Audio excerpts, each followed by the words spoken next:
আজকে যে পরিস্থিতি হয়েছে ক্যাম্পাসে, অ্যাটলিস্ট আপনারা যদি কেউ দেখতেন, বিশ্বাস করেন আপনারা সারা জীবনের জন্য এই ছাত্রলীগ জিনিসটাকে যে কি পরিমাণ ঘৃণা করতেন বা ভয় পাইতেন আপনারা জানেন না।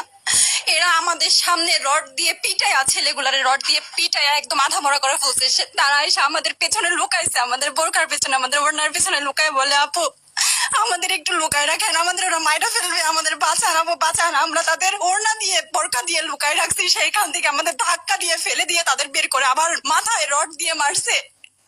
এমন অবস্থা। এবং তারা আমাদের ক্যাম্পাসের পরিচিত মুখ, আমরা চিনি তাদের, তারা এই অবস্থা করছে, রাস্তায় একদম শোয়াই ফেলছে। আমাদের হলের মেয়েদের বুকে বড় বড় যে আসতো ইট গুলো বুকে ফেঁকে দিছে, মানে একদম পুরো বুকে লাগছে, এরকম জামা কাপড় ছিঁড়ে ফেলছে, এত বাজে অবস্থা। অথচ আমার ব্যাচমেট, আমরা যাদের সাথে ক্লাস করি একসাথে বসি, আমি তাদের একটা কথা বলতে দেখি না এগুলো নিয়ে, একটা কথা না। এবং তাদের নিউজ ফিডে গেলে দেখবেন তারা এখন এগুলাই সাপোর্ট করে যাইতেছে। কিচ্ছু বলার নাই। আমি আমি কেমনে যাই এই মানুষগুলোর সাথে এত বছর ক্লাস করছি, বা আমি আরো 6টা মাস কিভাবে ক্লাস করবো আমি জানি না, আমি সত্যি জানি না।